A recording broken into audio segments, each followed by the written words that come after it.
Lukka, velkomin í 24/7. Takk. Gaman að fá þig. Takk fyrir að bjóða mér. Já, bara ég sá örugglega það sama í þér og þú varst að sjá í mér áður en þú vissir, ég varst búin að gefa mér upplýsingar hvað ég stend fyrir og hvað ég geri. En sá fyrir mér konu sem brennur fyrir það að hjálpa fólki að efla heilsuna sína, annað með að gaman að fá þig.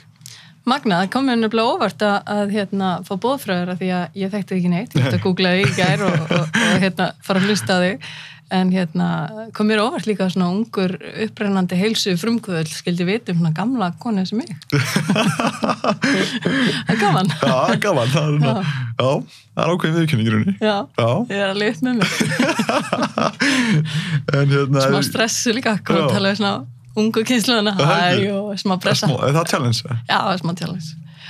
Það bara koma niður á þeirra level einhvern veginn? Já, ég á syni sem eru og upp úr 20 og annar er mjög duglegur benda mér á til dæmis, ég nota náttúrulega oft ekki réttu orðin og sumt er ég að pikka upp sem hann notar en þá er það orðið out, það er bara búið og bæði move og orð og allt þetta, þannig að já, þetta er challenge. Já, maður er alltaf einhvern veginn að uppfæra sig til að fylgjast með og svona, en ég spáði hjálfum bara í þetta, þetta er veit ég hvort þú skoða eitthvað podcastin, þetta eru svona svipaða spurningar sem ég spyr alltaf. Já.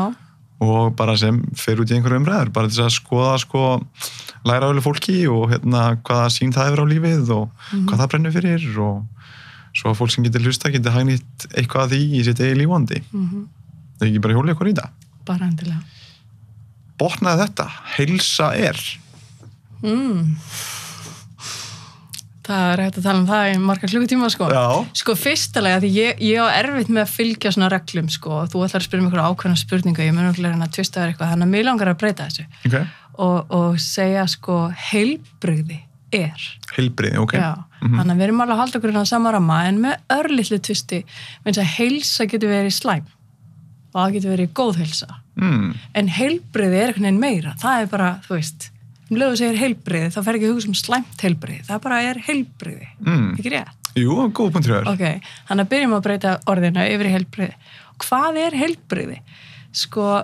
Í fyrsta lagi grunnurinn, það þarf að vera fjarvera sjúkdóma og helst án lyfja. Og þetta væri svona bara stífasta skilgreiningin og svona svo læknisfræðilega, þannig séð. En ef við hugsum meira aðeins víðara, heilbrigði er ekki bara að taka ekki lyf og vera ekki veikur, það er líka því það líða vel, þú ert að vakna á mótnana, vera fullur orku, hlakka til að takast á í daginn, hlakka til að fara í vinnuna og hlakka til að koma heim og allt þetta, það er líka heilbrigði. Þú ert að hafa orku því það er að líða vel. Þannig að alþjóða heilbrigðismálastofnunin, hún skilgreinir heilbrigði aðeins víðara, hún segir að þetta er í rauninni líkamlegt, andlegt og félagslegt og þarf að tengjast vel í þann. Ekki bara þú sett ekki veikur heldur því þarf að líða vel og þú þarf að búa við þar aðstæður að þér takist að takast á við daginn. Þannig að þetta er svona kannski skilgreining á heilbrigði en síðan það hver og einn líka skilgreinaði fyrir sig. Hvaða kröfu gerir þú? Hvernig langar þér að líða? Og þú getur alltaf haft eitthvað það að segja. Þannig að mér til dæmis langar að geta sagt já við vini mína þegar þeir hringi mig og spyrja nennur að koma og labba yfir Vatnajökul með mér. Já, mér langar að gera það og þá þarf ég að vera nægjanlega heilbrigð til að geta gert það. Þannig að mér finnst ég rosalega heppin að búa við þannig heilbrigði að ég geti hoppa út í sjóin og synt og ég geti farið að skíða á fjöllin og farið út að hjóla og út að hlaupa og svona notið útiveru, félagsskapar og alls þess sem að nærir mitt líf. Það finnst mér að vera heilbrigði. Já, mér finnst það góð, bara strax þú sagðir heilsa og þá er einhvern mamma svona hvernig er heilsan? Já, en heilbrigði, það er einhvern veginn svona eins og vorum að ræða kannski fyrir podcasti, það er annað að vera að lausi það að líða illa, að lausi sjúkdóma og í rauninni að geta farið í Vatnajökulinn þegar þú farið síntalið, Nákvæmlega, já. Heilbrigði er einhvern veginn öflugra. Já. Það er meiri orka í því. Ég held líka að skilgreining á bara andlegri heilsu, andlegri veljan sé ástand veljunar sem að þú getur tekist á við daglega raunir lífsins, þú getur unnið afkastamáta og stuðlað einhverju til samfélagsrauninni. Og það er ekki eitt orð það að vera laus við það að líða illa í skilgreiningu á hvað andlegt heilbrigði er. Nákvæmlega, og þeir nota einmitt þetta því þú segir veljan, þeir nota þetta wellness en ekki bara health. Og og það ákveðin munur, stigsmunur af því. Heilbrigði þarf að snúast líka að líða vel. Ekki bara geta meika daginn. Nei. Svo til alls konar heilbrigð viðskipti, heilbrigð samskipti fólks, þú veist, við getum tekt þetta í allar áttir. Fyrst það bara þitt heilbrigði, síðan það bara, þú veist, hvernig interakta þú við annað fólk og hvernig líður þér ertu sáttur við sjálfa þig og aðra, þú veist, það líka heilbrigði. Ekki? Jú, bara 100%. Hvaða bók hefur haft mest áhrif á þig? Og hvað lærðu þér af henni? Vá, 1.000.000 bækur. Ég les rosalega mikið og það var kannski breyst núna undanfarin ár. Núna myndi ég segja að ég hlusta rosalega mikið af því það alveg geggjað þægilegt að það allir farnir að lesa fyrir mig þannig að mér stælaðislega. Ég les mjög mikið af fræðilegum bókum og þær margar hafa kveikt ljós og mynda svona púslin í heildamyndina. Þannig að fyrstar sem kom upp í hugan eru bækur sem ég að lesa núna eða mjög nýlega. Ég til dæmis að lesa bók sem heitir Mitochondria, The Future of Medicine held ég, sé undirtitillinn og hún ekki góð og ég hef alveg trú á því að þetta pínur litla frumulíffæri, Mitochondria eða hvatberi á íslensku sé lykil atriði þegar kemur að velja hann á heilsu, eða heilbrigði og síðan ég nýbúin að lesa eina sem hafði mikil áhrif á mig en af allt öðrum toga alls ekkert fræðileg, hún heitir Untamed. Ertu búin að lesa hana? Nei. Þú ættir að lesa hana því þú ert akkurat þessi típa sem ert svona efla aðra og andan og hjálpa fólki að greinilega víkka út svona sínar limitasjónir eða þú veist að ekki láta henni stoppa sig. Og hún alveg rosalega hvetjandi. Untamed. Já, hún alveg hún svona auðmeltanleg en gríðarlega mótiverandi. Það svona saga af einhverju mannesku eða? Já, saga af mannesku sem gjörbreytir sína lífi en ekki kannski alveg að þann hátt sem við erum oft að tala svona heilsufarslega en annan hátt, en mjög mótiverandi. Segðu mér hans frá sem, ég fór út að vita með þessa hvatbera, veitu, hvað þetta og af hverju eru svona mikilvægir? Sko í rauninni, ef við fyrir bara mjög langt aftur í tíman, að þá þetta eiginlega upphaf lífs eins og við þekkjum það. Og ein baktería gleypir aðra bakteríu, þú veist, í upphafi þá var þetta bara pínlitlar bakteríur og önnur verður hýsill hinnar. Og það er rauninni mitochondrian sem er hvatberinn sem er bakterían sem var gleypt og við getum bara til einfalda hlutin sagt að við vorum hinn sem gleypti þessa og hún gerir okkur skipti það miklu máli og hún gerir okkur kleift að vaksa yfir í þá vefi sem við berum í dag og svona undirstaða þess að við gátum orðið til og þannig að mitochondrian hefur til dæmis sitt eigið DNA en þá það er mitochondrial DNA og síðan okkar DNA og þetta er svona orkustöð líkamans, þetta er svona powerhouse eða, þetta heitir mér sér hvatberi íslensku en annan nafn yfir hana er orkukorn og þarna fer fitubrunnin fram eða svo kallu beta-oxun og þetta er svona skiptir okkur töluverð máli líka bara þegar við erum að þjálfa íþróttafólk og þess að þetta er mikil ára efnaskiptin okkar og skiptir okkur máli þegar kemur að grunnþjálfun og þess að Þannig að við erum með mjög mikið við erum með margar mitochondriur eða þetta er litla frumulíffæri hver einustu frumu, ekki öllum frumum líkamanns en mjög stórum hluta þeirra og í vöðvafrumum er sérstaklega margar og með þjálfun þá getur auki fjölda þeirra stækka þær haft mikil þjálfunar áhrif á orkukornin mín. Þannig að maður getur í rauninni eftir þessi orkukorn sem gerir manni fleiktar að vera ennþá heilbrigðar í rauninni. Þetta er svolítið eins og bara margar litlar versmiður með fullt af starfsfólki og þær eru allar að framleiða fyrir því orku úr fitusýrunum sem það innbyrðir. Og hvernig eflum við þessa hvatbera? Þú gerir það með ýmsum hætti, til dæmis bara með grunnþjálfun, þú ert að æfa lága álagi, þú ert að borða fituríkan mat versus kolvetnaríkan, þú ert að fasta eins og er orðaldi vinsælt í dag, þú veist, nota svona intermittent fasting eða time restricted feeding er oft talað þetta er ekki einlega föstur, láta líða lengra á milli máltíða, þú ert að örva fitubrunan og þá koma þessi frumur líffæri til sögunar. Tengist þetta eitthvað flórunni eða? Meltingaflórunni? Já.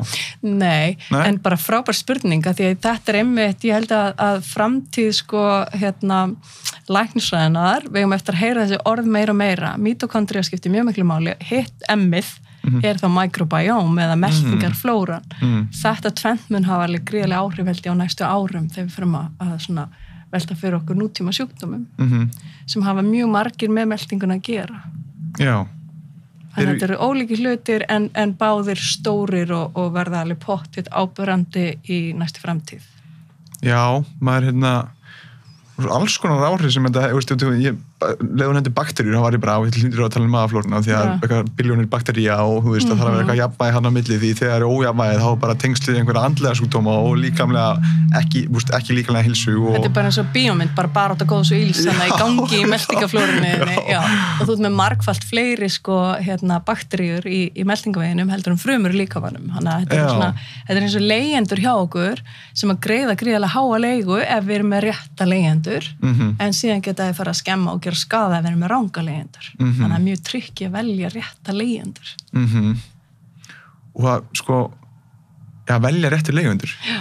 Hvernig velum maður réttu leigjendur? Þú getur stjórnað því með því bæði hvað þú borðar og líka bara það sem að nærir góðu réttu bakteríunar þú veist bara trefjar og hollur góð matur. Það sem að nærir kannski vondu slæmi bakteríunar, sykur og sýrmyndandi og þess að þar. Og síðan getur stýrt þessu líka á margan annan hátt, þú veist, það er ekki bara hvað þú borðar, það er líka til dæmis, ef þú hreyfir þig og ert að valda svona líki gött, þú veist, ef þú ferð á miklar ákefðsæfingar til dæmis, þá ertu aðeins að auka gegndræpi þarmanna og þá ertu líka að hafa áhrif á meltingaveginn, þannig að það er á margvíslegan hátt sem maður stýrt þessu. Ef þú tekur sýklalyf, þá getur verið að hafa áhrif, þú ert að drepa kannski bakteríur sem eru góðar og vilt ekki missa og þá kannski eftir að þú hefur tekið sýklalyfjakúrinn þá tekur við svona probiotik sem eru góði gerlarnir og reynir að byggja þau upp aftur. Þannig að það er ýmsa leiðir til að hafa áhrif á meltingaflóruna. Og líka kannski að fara stundum í drullu og eitthvað svona. Já, akkurat, já, einmitt, mjög góða punktur að vera ekki of hvað segir maður, sóttreinsinn, vera ekki alltaf í sprittinu, við erum svolítið mikið í því núna, en verið undanfæra út af COVID og þá erum við alltaf passa okkur að drepa bakteríunar en við höfum ekki ganga langt og drepa þessar sem eru góðar og beneficial fyrir okkur. Þannig að vera með gæludýr, það hjálpar, fara aðeins út í náttúruna, leyfa þér aðeins að vera í skítnum eða bara í flórunni úti. Það var einmitt þetta með sýklalyfin, ég var eitthvað að drepast í Jaxlanum daginn og hringdi í tannlækninn minn og hann bara, ég ætla að skráða sýklalyf og þú bara ferð og ég bara, en ég vil ekki taka sýklalyf. Þá erum við bara sagt að ég sásugan í nokkra dag og ég bara, já, ég tek það á mig. Stundum er það hægt, stundum þurfum við sýklalyf, en þá getum við líka að passa okkur hvað við gerum eftir að við erum búin að taka sýklalyf. Ég á hund og ég eiginlega bað daginn dýralæknirinn að vera heimilislæknirinn okkar því að þegar hundurinn fekk sýkingu þá fekk ég 2 pakka hjá dýralækninum. Annar var sýklalyfin og svo spurði ég hana hvað er hitt. Þá sem þetta eru góðgerlar til að byggja flóruna þegar hann er búin að sýklalyfin. Þannig að dýralæknirinn hann ávísaði báð. Það er mjög vel gerst. Já. Ég með einu spurningu bakteríur, geta það ekki líka stjórnað kreifing svo svona, þannig að í rauninni ef þú ert allt í einu heimaður og annar að borða eitthvað súkkulaði þá geta þær bara kallað á það að þú þarf bara súkkulaði. Nákvæmlega, út af því að þegar þú borðar súkkulaði sem er þá með fullt af sykri þá ert að næra röngubakteríurnar þá fjölgar þeim og þær fara hreinlega að senda þér skilaboð hei, þetta var gott, gemmi meira þessu. Þannig að það sem þú borðar í dag það fyrir áhrif á hvað þið langar í á morgun. Og svo getum við notað þetta líka sem afsökun. Það er ekki ég. Það er bara bakteríunar. Það er báði þetta. Ég var bara hlýða. Það er svo magnað hvað þær geta stjórna miklu. Þær hafa ótrúlega mikil áhrif. Miklu meiri en við gerum okkur grein fyrir. En gallin er kannski sá að þessi fræði er svo stutt að við komin. Við vitum svo lítið. Við vitum að við erum með svona marga stranda af bakteríum eða þú veist við þekkjum svona marga stranda.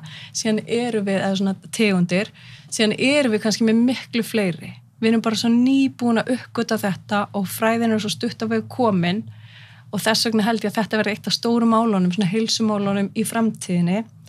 Minna þess að núna í dag erum við sér til í heiminum, þú veist eins og Bretlandi og bara mörgum löndum í kringum okkur, þá eru til svona hægðatransplant stofur þar sem að hreinlega verið að reyna að hafa áhrif á bakteríuflóruna með því að flytja hægðir úr einum einstaklingi yfir í annan. Og þetta bara, þú veist, fólk hlæra þessu fyrst þegar maður segir þetta, en þetta raunverulega getur verið lækning hjá fólki sem hefur tapað kannski góðri svona gerlaflóru. Wow. Og það hefur meira sér fólk á Íslandi, þetta hefur verið notað á Íslandi og þetta hefur verið bjarga fólki, sko. Þannig að þetta eitthvað sem er spennandi svið, en við höfum eftir að læra svo miklu meira. Og þetta hefur áhrif á holdafar og þetta hefur áhrif á skapgerð og þetta hefur... Þannig að við höldum að við vitum eitthvað en þú veist, þetta eru bara bakteríurnar sem stjórna okkur, sko. Já, það magna að hugsa út í það, sko. Já. En bara einhverjar biljónir bakteríur sem stjórna því bara hvernig mann líður og af því að ég las einhverja grein sem þetta var bara sko tengsl milli kvíða og þunglindi og væri bara tengsl milli ójafnvægis í þarmaflóru og vera kvíðinni að þunglindi, sko. Sem náttúrulega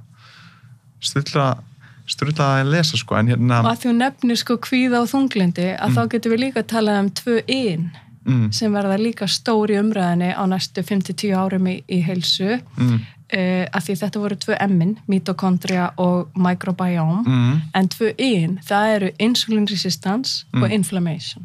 Já, bólgur og... Það eru bólgur og síðan insulinónæmi og þetta eru líka bara stóru steinarnir.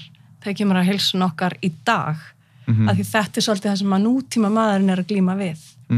Þetta svona ég myndi segja ef við værum með 3 hérna sem væri í heilbrigði og síðan kom allir sjúkdómanir á greinana og þú veist, ímyndaði bara 3 með grænu laufi, síðan 1 greinin farin að fölna og það klárlega eitthvað að og það væri þú veist hjartasjúkdómar.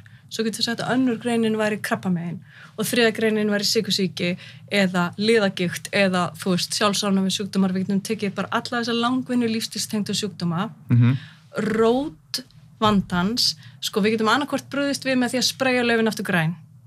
Þá verðum við kannski að taka blóðþrýstingslækandi lyf eða eitthvað annað, fara í einhverja meðferð. Eða við getum vökva ræturnar, hlúða rótum vandans og þá myndi kannski allar greinarnar styrkjast.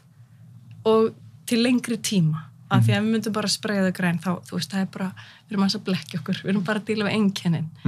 Rætur, allra þessara sjúkdóma sem við vorum að nefna, eru bólgur og insulínónæmi eða efnaskiptavilla.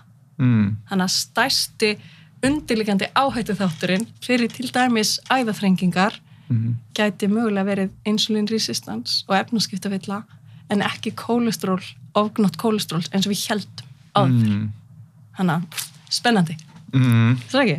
Mjög spennandi. Og já, bara með þessar, að taka grunninn, sko. Ekki það, þú veist, það er eitthvað að og við geta lífvirkað við ýmsu og geta verið hænist okkur vel en að taka lyfið einhverju og halda áfram að lifa sama lífstíl í rauninu og bara reyna og kannski fara einhverja aukaverkun og reyna sko en í staðin fyrir myndu taka til í grunninum. En það er nákvæmlega máli, einmitt, af því þú þarft kannski lyfin, af því að þú kannski verður bara að hafa greinina græna, ok, spreyja hana þá, en farðu líka vökva rætunar. Gerðu bæði, af því að þá fyrir en varir verða þau náttúrulega græn og þú getur hægt að spreyja. Þannig þetta, svo fyrir venjulega einstaklega heyra bara, já, bólgur og insulínónæmi og eitthvað svona, þetta er alltaf flókið. Já, þetta er bæði rosalega einfalt, en líka rosalega flókið. Já. Þannig, og þetta þú veist, þetta alltaf þannig að þegar maður fer að svona stúdera þetta, þá finnst manni fyrst bara, vá, þetta er svo einfalt, þetta er bara, lausning getur ekki verið svo einfalt, en síðan þegar maður fer að grafa dýpra og fá meiri og meiri þekkingu, þá kannski smám saman finnst manni maður ekki vita neitt. Já, nákvæmlega. Af því að þetta er á sama tíma, sko, skuggalega einfalt, en líka svo gríðarlega flókið. Af því það eru til alls konar blæbrigði, við erum einstaklingar og við bregðumst ekki öll nákvæmlega eins við. Þannig að maður getur þurft að svona einstaklingsmiða dálítið nálgun fyrir hvern og einn því að þú veist, ég finn kannski leiðina sem að virkar fyrir mig og gerir mig heilbrigða svo prófa hana þér og það aðeins öðnur viðbrögð. Þannig að það er ekki hægt að svona finna bara eina ríkisleið sem hendar öllum til að vera heilbrigður. En við erum væntanlega að fara að fá núna með öllum tæknu nýjungum hægt að sjá meira í rauninni og örgulega verið bara mögulegur endalausir þar, sko. Ég las einhverja bók sem að, þú veist, við erum örgulega miklu fleiri sem erum veik á þess að vita að því að við getum séð að við séum hugsalega með til dæmis eitthvað sem myndi ýta út í krabbamein í framtíðin en kannski fá það aldrei, en þá munum við fatta fyrr einhvern veginn og það verði þannig að, þú veist, að fleiri verðarunni veikir innan gæsalappa sko. Mér finnst magnað hvað aftur koma á þetta sko, hvað heilbrigði sko. En það svo spennandi nefnilega að því þú segja allar þessar nýjungur og tæknin, hún gerur okkur kleift núna að mæla alls konar hluti. Já. Bara, ef maður horfir 10 ár tilbaka, hver var að mæla hjá sér svefnin og mæla hreyfinguna og vissi bara alltaf hjartsláttin sinn og allt þetta. Og þetta mun bara aukast, en þetta gefur okkur líka svo ótrúlega öflug tól því að við getum stillt okkur af. Þannig að í staðin fyrir að fleiri verði veikir, ég held að verði miklu fleiri heilbrigðir. Þú ert kannski með möguleikana að þróa með eitthvað sjúkdóm, en þú veist af honum og þá bara lifir þannig lífi að þú ætlar bara að koma í veg fyrir hann, skilur. Ætli það sé kannski nægilegt högg til að þú farir actually að gera eitthvað í lífstílum, fattar það mig? Þegar virðist vera þannig að við flest öll þurfum að lenda á einhverju vegg og þá ætla að breyta einhverju, hvað finnst það að breyta einhverju áður en við lendum á veggnum. Ætli það að við fáum meiri upplýsingar að hugsanlega eru á leiðinni eins og þú talar einhvers staðar að það eru hugsanlega 80.000 Íslendingar með forstig sykursýkis. Ef fólk myndi vita að því, væri það ekki nógu mikið spark til þess að þú færir að taka þátt laga grunninn? Fyrir suma, allavega. Já. Það auðvitað, við erum ekki allir eins og sumir eru bara, já, er ég að sigla inn í sykursýki? Ok, fínt. Bara tjekka á hvort læknir ekki bara lyf. En fyrir suma þetta mjög öflugur hvati. Og síðan að ég heyrði þessa tölu fyrst frá 2 læknum sem eru bara algjörlega frábærir og ég hlusta mjög mikið á allt sem að þeir segja, að þeir töluðum á fyrirlestri að það væru 80.000 Íslendingar sem væru líklega með forstig sykursýki 2 en kannski væri ekki ennþá búin að fatta það. Og síðan þá erum við í Greenfit búin að mæla 2.000 Íslendinga og skoða í þeim blóðið og við sjáum bara svona ef við að því við erum ekki að skoða sjúklinga, við erum skoða heilbrigt fólk meira og minna, við erum ekki heldur að skoða bara afreks íþróttafólk, heldur bara venjulega Jón og Gunnu og við sjáum að þessi tölfræði, þetta hlutfall sem að þessir læknar voru að tala það er alveg að standast. Þannig að við erum að fá til okkar fólk sem er með forstig-sykursýki, hefur ekki hugmynd það, en það sem er geggja gaman og er svona bestu dagarnir í vinnunni okkur, það er þegar við fáum fólkið í test nummer 2 og 3 og þau eru búin að snúa þessu við. Og þetta er við bara að sjá bara á hverjum degi. Þannig að já, það er sterkur hvati að vita, ég er að sigla í þessa átt og ég ætla bara að gera smá stefnubreytingu og þá fer ég bara aftur inn á beina breiða veginn, gott heilbrigði. Og ég get breytt hvað átt ég að sigla í, skilur mig. Algjörlega. Man getur haft áhrif á það. Það er bara borðleggjandi. Þú verður alltaf val. Sykursýki, áunnin sykursýki, típa 2, sem að við köllum áður, manstu? Nei, þú er svo ungur, þú manstu þetta ekki neitt. Við tengdum hann við aldur. Og þegar ég var ung, þá hét þetta öldrunna sykursýki. Já, ok. Þú er ekki heyrt þetta orð? Nei. En fullorðin sykursýki. Nei. Það var nefnilega svona millilendingin. En núna köllum við hann áunnin sykursýki og við erum meira sér að reyna að breyta því að því að áunnin sykursýki þykir of gildisleið og of ásakandi, þú ert búin að vinna þar hana inn, þannig að við viljum breyta því og kalla hana bara sykursýki típu 2, að því við viljum í lengstu lög forðast að bera ábyrgð. Já. En í rauninni sykursýki típu 2 er frábær sjúkdómur að því leyti að ef að þú ert eitthvað nálgast hann, þá hefur þú bara val. Langar það að sleppa við hann? Ok, þá bara gerur þetta. Ekkert mál. Þú bara getur valið. Það þú aðalega, já, bara hreyfa sig og borða mat sem er ekki hár í, sem er líklegur til að ítundir þetta insúlínspækjurunni. Já, akkurat. Sem er oftast matur sem er ekki hár í sykri, oftast óunnur matur og oftast ekki kólefnisríkur. Við gætum sagt í rauninni ef við ætlum að reyna að fara ekki út í miklar öfgar eins og margir gera, þú veist, taka út öll kolvetni eða vera alveg pjúra í þessu hinu, þá getum við bara sagt ef þú ert eitthvað nálgast sykursýki típu 2, ef þú borðar bara það sem þú getur séð vaxa, hlaupa eða synda, að það ert í góða mál. Þarft ekki einu svona fórið til að reikna hlutföll eða gera eitthvað rosalega flókið. Ef þú borðar það sem þú setur í körfuna, innkaupakörfuna í búðinni, ef það hefur ekki innihaldslýsingu, þá ert í góða málum. Þetta er ekki flóknar en þetta. Nei. Brokkoli, hvað innihaldslýsingu hefur það? Hvað brokkoli? Já, það veit, þorskur, þetta er bara þorskur. En síðan eru þetta markaðurinn, hann skemmir þetta pínu, því að ef þú kaupir þorsk í búðinni og hann er með kryddi á, að þá eru oft búin að liggja í sykri eða með rangar oljur eða eitthvað svona. Þannig að því minna unnið, og þú eldir frá grunni heima hjá þér best í heimi. Já, þetta er svona sem maður komist á, sko, að sem flestir hljótaður samlega, bara því minna unnið því betra í almennt séð, sko. Nákvæmlega. Hvað hélst einu sinni að væri satt sem þú veist öðru máli í dag? Er eitthvað sem þú veist að aflæra? Aflæra? Sko, ég er alltaf að læra en rosalega margt. Ég er alltaf að skipta skoðun. Og ég held að það sé, ég ætla að halda í það. Af því að daginn sem ég hætti að skipta skoðun, þá er ég okkur stöðnuð. Þá er ég hætti að læra nýtt og þá er ég kannski bara, ég veit ekki, farin að eldast og verða þrjósk eða eitthvað. Ég held að það sé merki sko, þú veist, maður getur ekki lært neitt nýtt ef maður ætlar ekki að geta skipt skoðun. Maður má ekki halda í eitthvað sem maður lærði ef maður 20 og bara, þú veist, svona maður bara kennt þetta í skólanum og ég ætla bara að trúa þessu endalaust. Þannig að vísindi og þekking er bara síbreytileg. Við heldum eins og jörðin væri flöt en þú veist, ég held að halda í mjög fáir fram í dag. Og við þurfum bara að vera opin fyrir því að vera alltaf að skipta skoðun. Ég held það.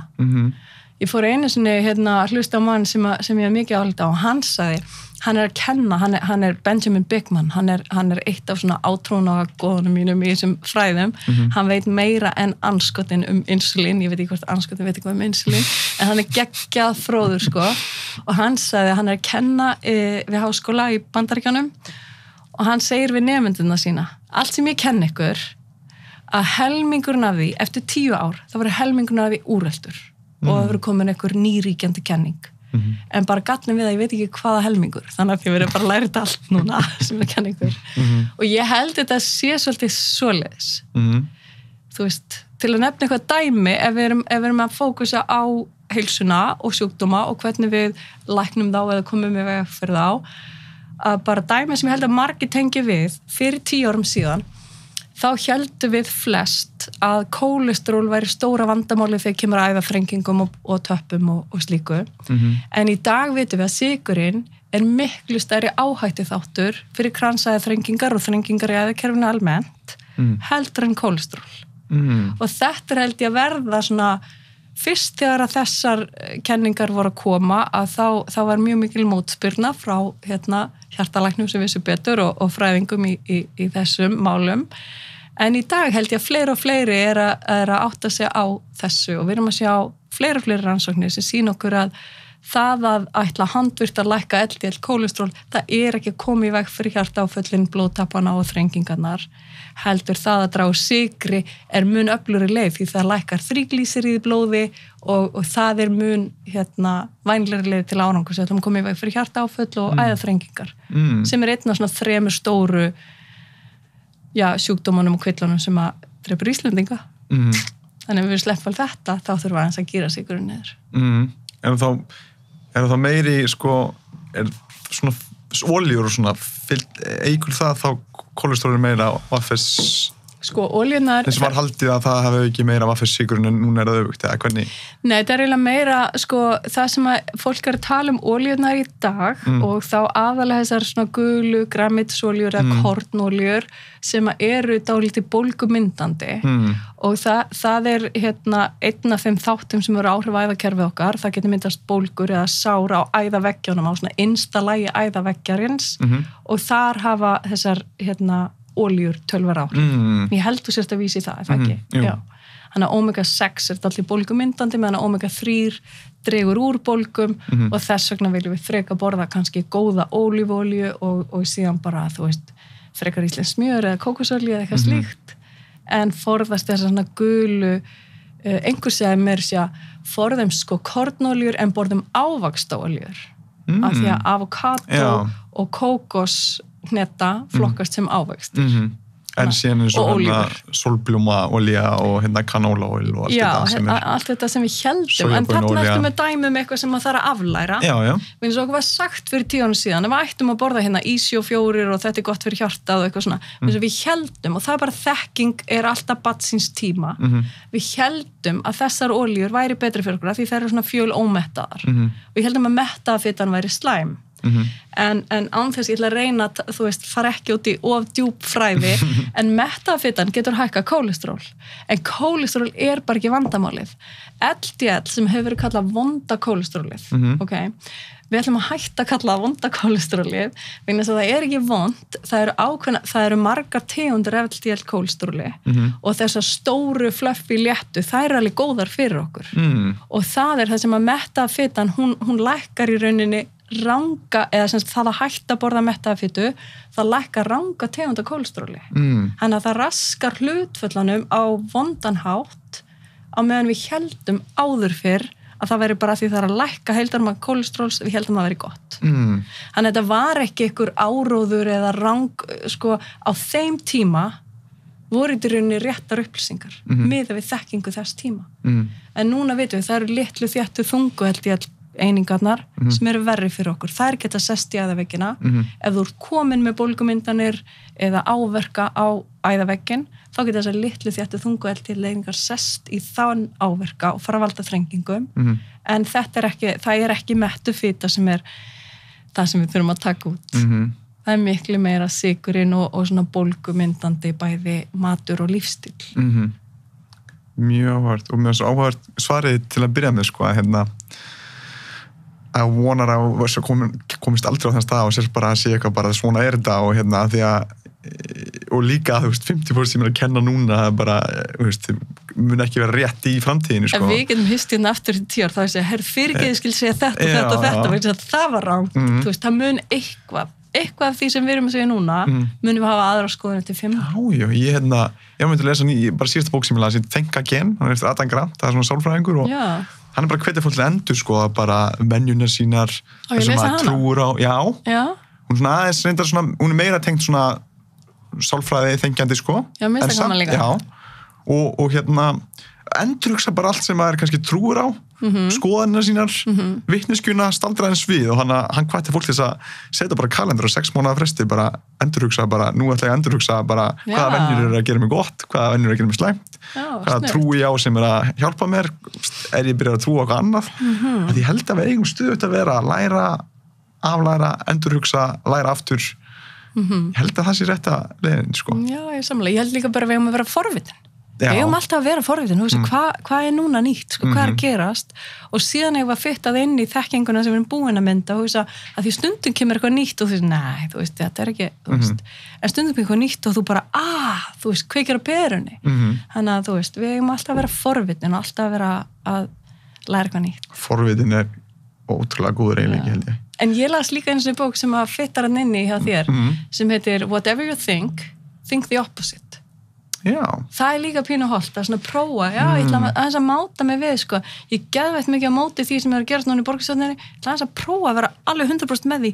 Þetta er kannski ekki svo vitlaust, þú veist. Já, þá skilur maður kannski. Já, maður þarf bara alltaf aðeins að svona, nei, ég kannski, þú veist, að hugsa þetta vitlaust. Ég held að sé, lífið allt og flókið til þess að halda að maður sé einn með einhvern sannleika og það rétt sem maður hugsaður eða gerir eða svo framvegis, sko, það bara miklu flóknara, sko. Þannig að, sko, það kannski bara ekki einhver einn sannleikur. Nei.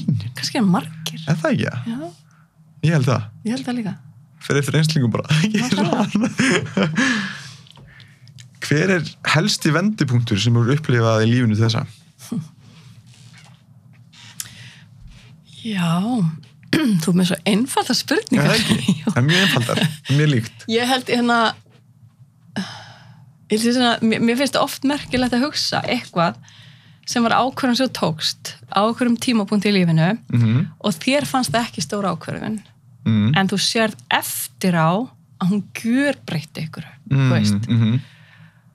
Og það, ég á margar svoleiðis og stundum hugsa ég oft tilbaka, sko, bara, vá, ef ég hefði ekki gert þetta, þú veist, þá var lífið mitt einhvern veginn allt öðruvísi, ég veit ekki betra að vera en, þú veist, allt öðruvísi. Eins og bara, ég skuttlaði einu svona vinkonu minni þegar ég var bara til dæla 9 ára stúdent og var ekki alveg viss hvað það var að gera og þá skuttlaði vinkonu minni, hún var að fara að skilja inn atvinnuumsókn og ég ákvað bara að slá til og sækjum líka og ég fekk það starf og það var vinna hjá Air Atlanta og við fórum til Saudi-Arabíu, þú veist, þetta var alveg smá vendipunktur.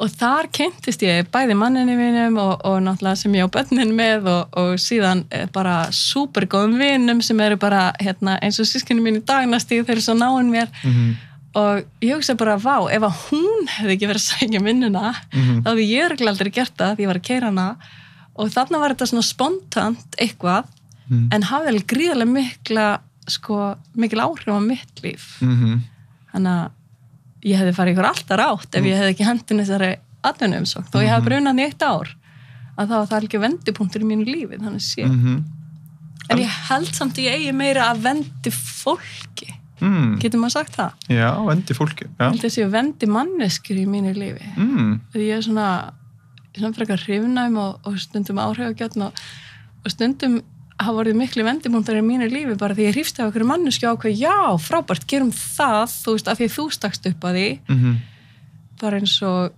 ein vinkonu mín bað mig einu svona að koma í einhverja landvættaþrautir og það var svona þeim tímapunkti í mínu lífi þar sem ég er í vestaforminu og vestri heilsu og bara, þú veist bara svolítið á niðurleið hvað heilbrigði var þar og það var það vendipunktur í mínu lífi þá fór ég aftur að hreyfa mig meira á násunni mitt gamla form og lífsgleði og orku þannig að ég hef einhvern veginn ég held ég eigi alveg svona nokkra manneskjur sem ég hef lært að segja alltaf já við af því þau stinga alltaf upp á góðum hlutum það er svona vendi manneskjuna mínar sem beina mér oft í rétta á þú veist ég held ég reki fyrirtæki sem ég ger í dag líka því að þar var ein vendi manneskja sem hafði áhrif á mig og mér hafði svo lengi langað að vinna við það að hjálpa fólki að bæta heilsuna en ég fann ekki alveg réttan farvega því að reka veitingastað sem ég gerði í 10 ár það er mjög erfið leið þannig að Már Þórarinsson sem rekur með mér Greenfit hann er svona vendimanneskja í mínu lífi hann keypti mér eiginlega yfir í draumastarfið mitt Þannig að maður að breyta spurningu er þetta næst hver er vendimanneskjan? Hver er vendimanneskja? Nei, þetta er áhugavert að segja þetta því að þú veist svona og maður margar kannski vendimanneskjur það er þess að ef maður fyrir bara yfir svona söguna sína þá er það yfirleitt bara annað fólk og einhver ákvörðun er eitthvað sem maður eitthvað sem maður lendir í eitthvað augnablik sem hefur svo afmarkandi áhrif á söguna mann Já, og þú kannski fattar það ekki fyrir en einhver tíma er liðin Já, svona eftir á hann er bara svo lítl ákvörðun ákveða að sækja og sem er bara veitir fjölskyldu og það er svona smá skeri að hugsa út í það Ég veit það, hefði ég farið að sækja ekstra annar staðar Mér veist það Hver er uppáhalds tilvinnunu þín? Af hverju? Tilvinnun? Já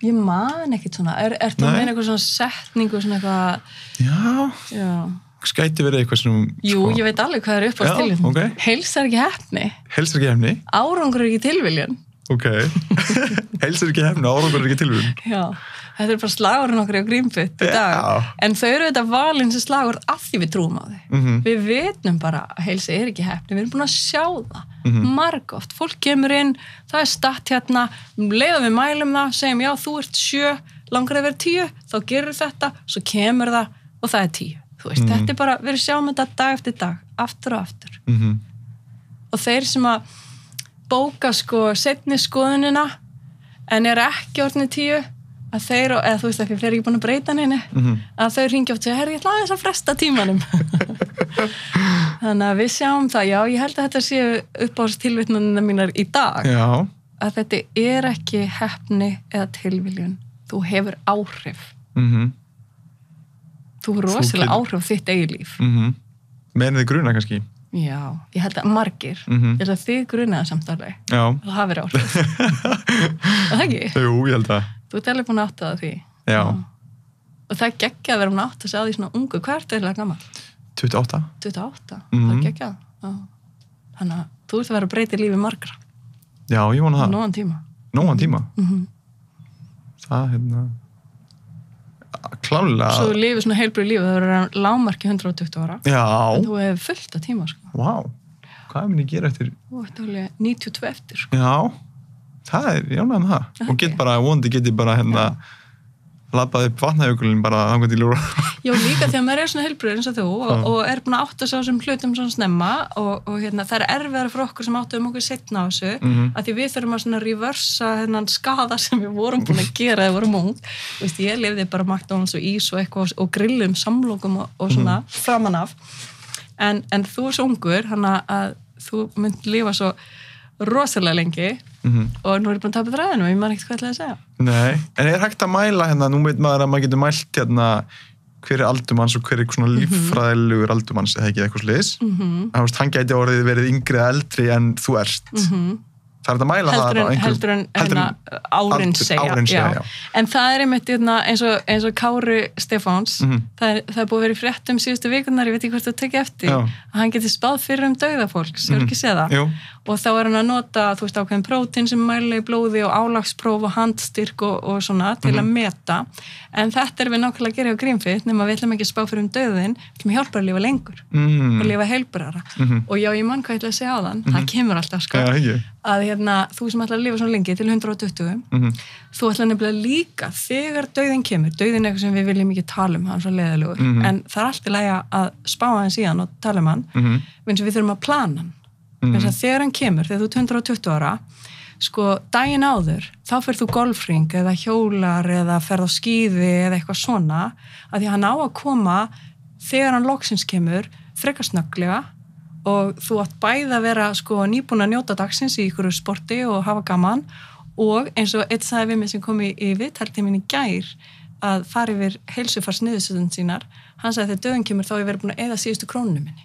Þú veist, við eigum að lifa og njóta en ekki lifa og safna upp og síðan bara ekki njóta þess. Nei, ekkert gera við það. Nei. Það er ríkilega góð punktur. Hvaða nýja trú, venja eða hegðun hefur bætt lífið þitt hvað mest undanfarin ár? Undanfarin ár? Æfa morgnana. Já. Held ég. Venja, einmitt, hegðun. Og síðan það hefur bara gjörbreytt minni líðan og þá að mestu leyti svona orkulega séð að bara draga rosalega úr unnum kolvetnum. Og það er kannski spila líka inn í spurningunni áðan hverju þurfti að skipta skoðun á eða breyta trúminni. Mér fannst þetta öfgar fyrst og þegar þetta byrjaði svolítið, þetta ketoæði og allt það, þá var ég pínu svona, ég streittist aðeins á móti. Þannig ég þurfti aðeins að éta það ofan í mig, en í dag held ég að þessar 2 venjur að fara, og kannski má ég segja 3, að líka fara í kulda.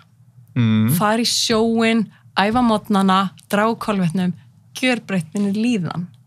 Og þá allra mest hefur það breytt mínu svona orkustíi.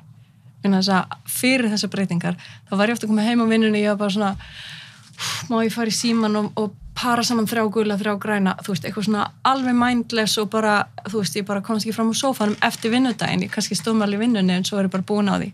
En núna kem ég heim og mér langar bara að fara út að hjóla, að hlaupa eða leika mér. Og hef orku í elda matinn og skilur. Þannig að betra orkulevel klárlega. Vá, ég talandi á hann, ég teki svo rosalega mikið við þess að þrjópa æfa mótana, já, því ég æfa alltaf á mótana. Það get ekki byrjað daginn á þess að æfa mótana. Þegar, sko, ég borða yfirleitt unnum kolvetni bara þegar ég lendi í einhverju félagslegum aðstæðum og... Já, það má. Já, í rauninni, en lágmarka það bara eins mikið og ég mögulega get því ég veit bara að ég gefi mér ekki orku til lengri tíma. Og síðan elska ég, sko, kalda sturtu, ísböð og sósund, sko. Gekja. Þannig að... Það er eitthvað við sjóin. Þú veist, ég fer alltaf kalda sturtu á mótnana, bara síðastu 2 mínútur eða 1 eða 2, í sturtunni er kald. En þegar ég fer í sjóin, það er eitthvað bara undur, já. Það er bara allt öðruvísi kuldi. Allt öðruvísi? Sjórinn við 0 gráður er mildari, mýkri kuldi heldur en kaldur pottur við 8 gráður. Það er eitthvað við sjón. Ég held að hann sé besta geðlif í heimi. Já, líka bara þú ert í, mér finnst það svo góð upplifun, þú ert bara í sjónum, bara í náttúrunni og hafið náttúrulega svo það er, sko, þú veist ekkert það og þetta er einhvern veginn svona... Nákvæmlega.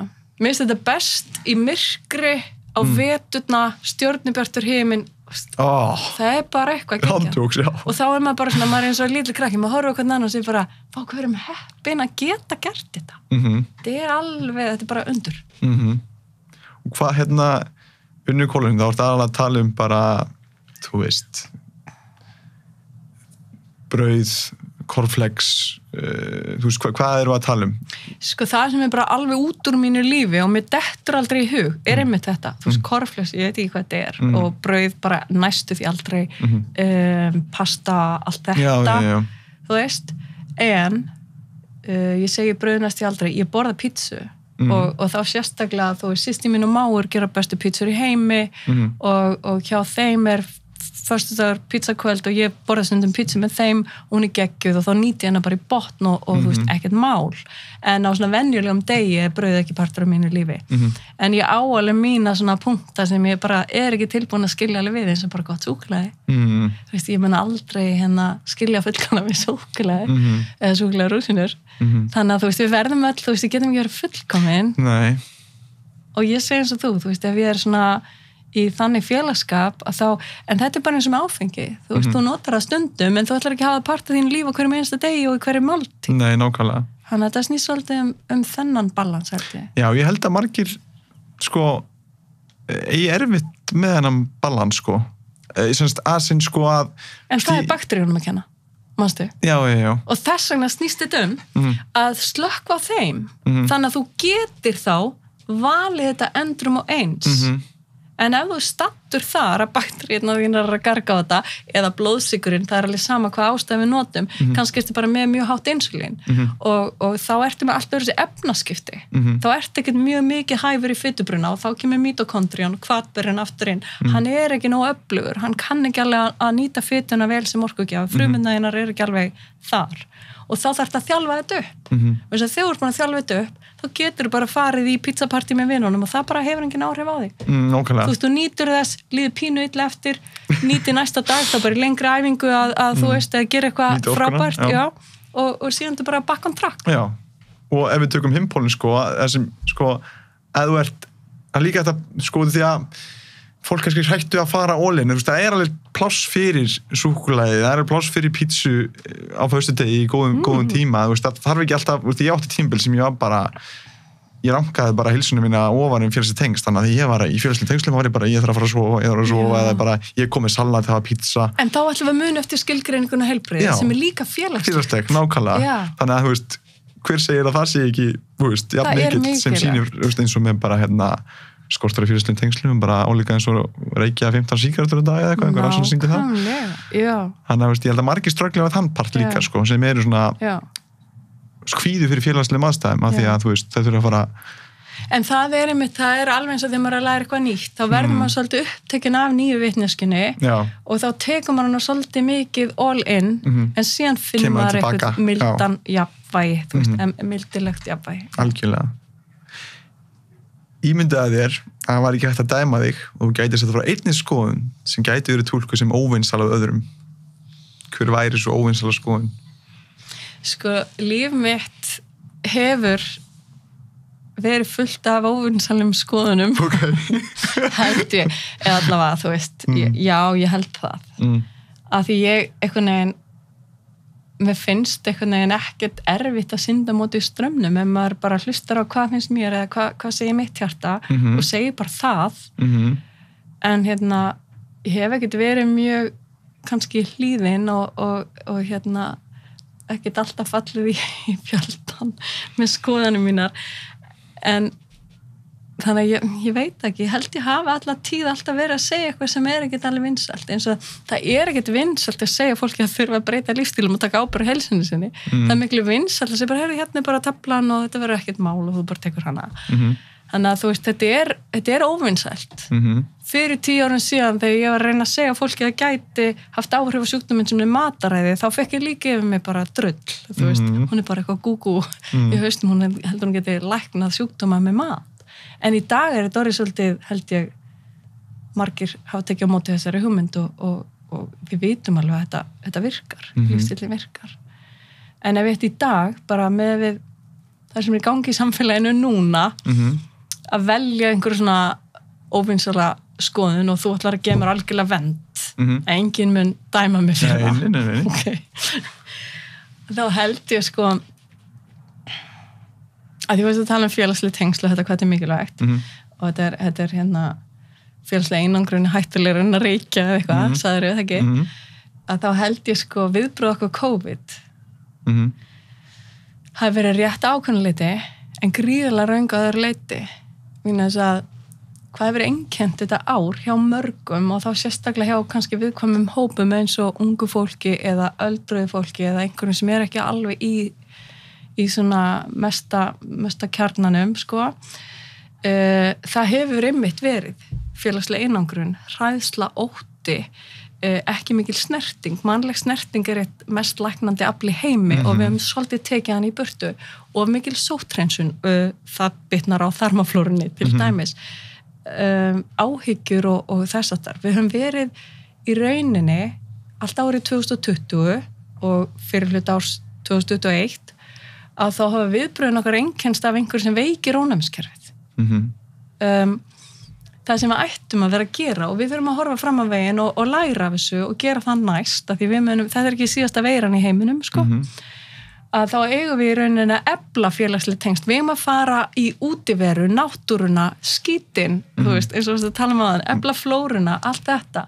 Við eigum að tengjast hvert öðru, hlúa hvert öðru, nýta snertingu eins og mikið við getum. Við getum bara snert færri, en ekki að alveg heila kynslóð af börnum sem halda að kossar og knúsi og hættuleg að því að koma ykkur bakterja. Þú veist, þetta er það sem styrkir okkur eflir.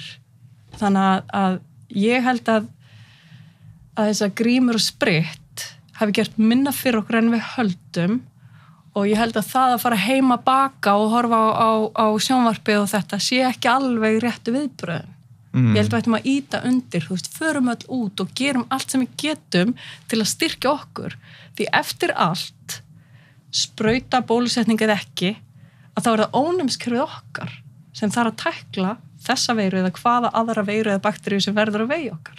Og ef við styrkjum okkur og við erum sterkari manneskjur, þá er auðveldara fyrir okkur að díla við hvort sem heitir COVID eða eitthvað annað. Tengst ekki svolítið pælingunum með að, þú veist, að byggja upp góðan grunn var fyrst að setja plástur í raunni, svona ef við getum yfirfært að yfir að það, sko. Þetta er í raunni bara sama. Já. En ég er sannfærð að okkar viðbröð í þessu fári sem við verðum að glíma við það kom í fréttum einhvern tímann að það seldust upp bökunarvörur. Manstu eftir þessu? Bara snemma í COVID-ferlinu og það varð svona bakstursæði og eitthvað slíkt og ég held að við munum sjá á næstu árum aukningu í tíðni insulínónæmis og sykursýki af því að viðbröðin okkar eru aðeins ekki alveg 100% rétt. Hefði þið ekki mátt að vera, þú veist, sammálaði með aðgerðinar, bara mörguleiti bara mjög vel gert, en hefði þið ekki mátt gefa meiri skilaboð einmitt með þetta, þú veist, fáðu snertingu með þegar getur snert, þú veist, passa það svo að þið betur, þú veist, farðu út í náttúruna, þú veist, borðaðu óunni mat, þú veist, ekki fara í bakari, velduður hollari mat, því að það styrkja ónæmiskerfi, það verði ekki gagvart verðinni, skilur mig. Hefðu skilabóðin ekki mátt vera meira þarna og af hverju voruðu ekki meira þarna? Nákvæmlega, af því að þú veist, það er svona baðið vernd fyrir þessar skoðuninni, sko, af því að ég hef í rauninni rosalega mikið álit á landlækni. Ég held að þetta sé manneskja sem hugsar í forvörnum og ég held að hún hafa alveg gríðarlega flotta sýn og kannski, af því ég get ekki sett mig hennar spor, eða þeirra, þau eru hana þríeggið og það getur vel verið að það er bara svona ofslega mikið pressa á þeim að þau hafa ekki kannski náð að hugsa þetta aðeins út fyrir COVID-ramman en ég held, sko, í meðalári þá fær landlæknir ekki að vera með fréttamannafund 300 sinnum á árinu þannig að það mætti nýta tækifærið og efla fólk byggja það upp, senda jákvæð skilaboð við skulum ekki vera hrædd og sama, þú veist, ég er ekki að gagnrýna manneskjurnar, þú veist en bara þeir sem að vinna á þessu leveli, þau hafa svo sterka rödd og þau mega alveg mótivera að hvetja og segja fólki einmitt, þú veist farð að knúsa það ömmu ekstra mikið alla daga ársins af því að þú mátt hitta hana en ekki allir, hún má ekki fara út í fjöldan skilur finnum einhverja leið til að styrkja okkur. Ég velti þessu fyrir mig, þetta var að ganga í gegnum, hvort það væri sko það er eftir að fara svona blíðilega að þessu og komið falleg skilabóð, kvendi skilabóð en hvort það væri bara of mikið fyrir fólk að heyra í þessu, þú veist, það er erfitt að heyra fyrir fólk að heyra bara venjulega að þú þurfur að taka til lífstilnum en íðust ástandi, hvort það hefur verið of mikil svona, þú veist, við steytist alltaf móti hvort það hefur verið of mikil, hefði verið bara mikil áhersla bara á þú ert að laga þú veist, hugsaði svefn og mataræði og heilsu og svona, svo fyrir að skipta sér of mikið að lífi fólks eða eitthvað. Ég bara hugsa bara upphátt, sko. Ég veit ekki, mér finnst það alveg að hafa skipt sér mikið að lífi fólks að setja eitthvað fyrir vitin okkar og þú veist, allt það. Ég vinga trú að það hafi gert gæfumuninn, sko. En þú veist, hver og einn má hafa sína skoðun af því. Við þurfum ekki alltaf að hafa sömu skoðun, en mér finnst alveg tilvalið að nýta kannski 10. hvern fréttamannafundi í að senda eitthvað svona positív uppbyggileg skilaboð hvað við getum gert til að verjast innanfrá. Já. Við erum alltaf í ytri vörnum, verjumst innanfrá, verum sterkari. Af því það nýtist okkur síðan í allt annað. Algjörlega, og verjast næstu, mér langar að spyrja það núna, hvað finnst þið þá bólusetninguna? Eða þú veist, hvað finnst þið bara bólusetninguna? Ég vil láta bólusetja mig og ég myndi bara absolutely, ég meina þar finnst mér, ég skil alveg fólk sem hefur stundum á að gera bólusetningum og einhver efni sem við þekkjum ekki og allt það. Hérna bara svo stóri hagsmunir í húfi og það heildin sem skiptir máli, minnst það sjálfsagt máli bólusett, bara absolutely. Algjörlega. Já, ég fór í seinni Pfizer í gær. Ég fór með fullar roka í hana, ég sagði bara, ég er ekkert að vera veikur, sko. Þannig að ég gæti fengið það í baki, hef ekki fengið það í baki hingað til, sko. En þú ert í lagi ennþá? Ég er í lagi ennþá, sko. Þannig að ég fekk hana Moderna og strax eftir ég fekk það þá breytti nafninu í eitthvað. Hvað? Spikewax? Já, hvað? Já, veit ekki, kannski er það meira töff, ég ætla kannski bara að kalla það. Það ekki. En ég held mitt að ég fann ekkert fyrir fyrirsprutinni en svo seinni það var svona aðeins smá, en það var kannski 12 tíma. Já. Svo er bara búið. Ég fæti sennilega baki í nótt eða eitthvað. Kannski. Þá hristur það bara. Já. Ég held að það sé sjálfsagt mála að taka þátt í svona, því að þetta er líka bara fyrir heiminn í heild. Þú veist, við viljum ekkert vera kljást við þessa veiru á einhverjum lengri basis heldur en við erum búin að gera núna. Nei, sem ég hugsaði, það sem ég hugsaði var að ég hefði jafnvel vilja fá veiruna og láta ónæmiskerfið mitt díla við það. Já. En síðan veit maður aldrei, sko, þú veist, með þessi hvað þetta hefur löngtum áhrif á mann og svona. Nei. En að sjálfsög eftir einhverja stund að hugsa komst ég að sjálfsög að niðurstöðina. En svo heyrir maður núna, margir vinir mínir sem fengu veiruna eru samt að fá bólusetningu núna vegna þess að sumir segja það sé öflugri vörn. Ég veit það ekki, en ég held að maður sé alveg heppin að maður fekk ekki veiruna. Sko. Já, ég held það líka. Ég er komin á það, sko. Og bara mjög sáttur og er sami maðurinn fyrir eftir bólusetningu og fyrir hana. Já. Allan eins og komið er. Þetta er mjög keimlík líka. Ef þú getur veifað töfraspota og leist eitt vandamál í heiminum í dag, hvað var það? Ég held sko mörg vandamál getum við alveg leist og það er bara spurningur hvort við viljum það eða hvort við nennum því. Og það eru vandamál eins og hjarta-æðasjúkdómar og sykursýki og allt þetta. Þannig að þú veist, ok, við erum búin að leysa það. Það þarf bara að breyta lífstílnum. Kom í mælingu, skoða hvar í stattur, ok, ég ætla að fara hingað, ok, þá ger ég þetta. Þú veist, þetta er auðleysanlegt. En ef við leysa ykkur svona stærri vandamál, eins og bara heimsfrið, ef við gerum það. Heimsfrið? Já, eða þú veist, það er ekki vandamál. Friður, heldur hitt, þú veist, deilur. Ég veit það ekki, ég allavega held að peningar sé oft orsök að deilum og svona misskipting. Ég held að við ætlum að gera peninga ferskvöru. Bara það myndi leysa ákveðin vandamál, sko. Að því ég var með töfrasprota, þú veist, ég mátti gera eitthvað svona fáránlegt, að þá myndi ég hafa peninga sem ferskvöru sem hefur bara kannski geymsluþol í svona viku. Þannig að þú getur raunin ekki safnað auð, skilur þannig að þú getur átt ákveð mikið og þið langar kannski að fá bara alveg nóg að borða sem þetta séu bara ferskir ávextir, sko og þú fær bara alveg nóg fyrir þig og þínu fjölskyldu en umfram það, þú getur ekki tróðið þessu í þig endalaust þú bara borðar ákveð mikið og þá þarftu bara annarkvort að henda þessu eða bara þú getur gefið nákvæm. Deila með öðrum, já. Þannig að gerum peninga að svona einhvers konar ferskvöru sem þú getur ekki safnað og átt bara til dauða dags og arfleitt einhvern annan af, þú verður að nota hann. Nú myndir fá bara milljónir lottónu og þú myndir hafa viku til að, og þú bara viku til eðanum, þú verður bara að veiði allt og bara, nú ættir þú bara samt ættir 100 milljónir eftir, þá getur þú bara... En við þurfum náttúrulega að hafa þetta einhvern veginn þannig að þú getur ekki þá bara, fjárfest þetta í ykkur bundið, þú veist, skilur við. Þetta þarf að vera fjármagn, það er ferskvara, þú veist. Það er þetta peningur fáránlegt en samt pæling, ég held að þetta sé meinsemd, þú veist, og við sem samfélag, bæði við og bara allir hinn vestræni heimur á minnstakosti, við hömpum þeim sem safna peningum. Akkur erum við að hampa því? Akkur segum við ekki, hei, hvað er að gera með allar þessar milljarða? Ekki nú fyrir einn? Það er að marga milljarða. Kjöldilega, þú veist, gera eitthvað gáleitt við þetta. Deila þessu. Já. Hjálpa öðrum.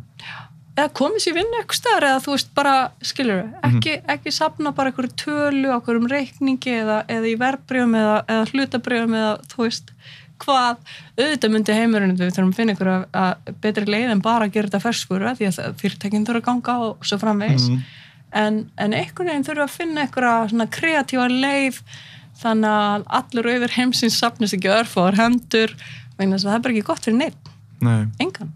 Ekki heldur þá sem að eru þeir. Það er ekki gott fyrir neitt. Nei. Það er þessi pæli með að ríkari vera ríkari og Já, basically, skilur en ekki það ég var neitt að móti að fólk er pening, en þú veist, þetta er bara svona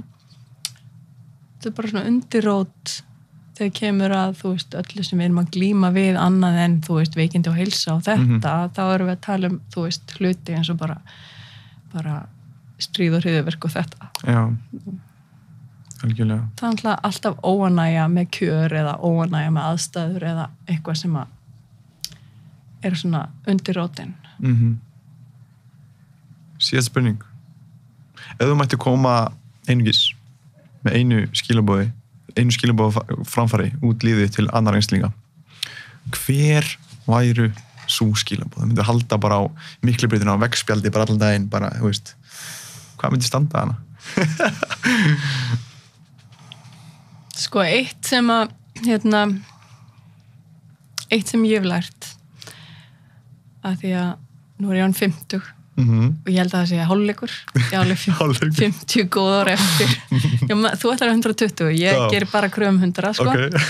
En að á þeim árum hef ég lært á þessum fyrri hálfleik að ég þarf ekki á skoðun öllu og ég hef kannski áður fyrr, þú veist, oft haft of mikla skoðun eða verið of mikið í því að koma inn á framfæri, stundu getur maður bara haft skoðun og leyft henni bara koma og svo bara þarft ekki endilega orðana eða reyna að fá einhvern annan til að hafa sömu skoðun og þú eða eitthvað þannig. Þannig að ég held að ef ég hefði einhvern boðskap sem ég ætti að segja öðrum manneskjum að þá væri það basically, þú veist, þú hefur val.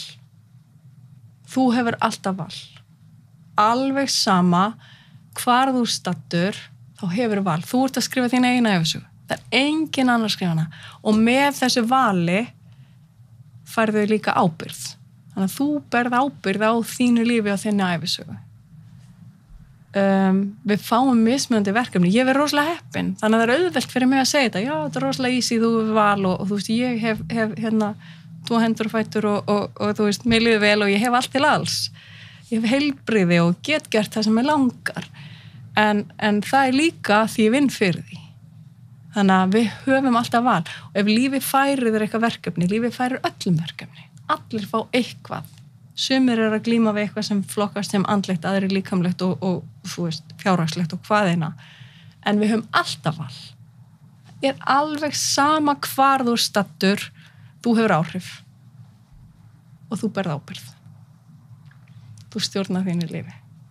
Vá, mér finnst þetta bara ofgóð skilabóð þess að fara að bæta eitthvað við þetta, hann að ég tek algjörlega undir það og Getur kannski bætt bara kaffi við? Já, kannski.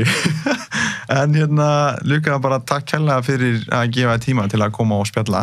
Ég sé ástríðun að brenna fyrir þú talar og bara takk fyrir allt sem þú ert að gera til þess að betur bæta líf fólks og hjálpa því að lifa heilbrigðu lífi. Takk sem leiðis og ég hlakka til að kynnast meira því sem þú verður að gera. Ég þarf endilega að fá þig til að koma að halda fyrirlestur hjá okkur í Greenfit. Já, bara, það væri bara slegið. Það heyrst smelt passa. Ég held að það sé bara slegið.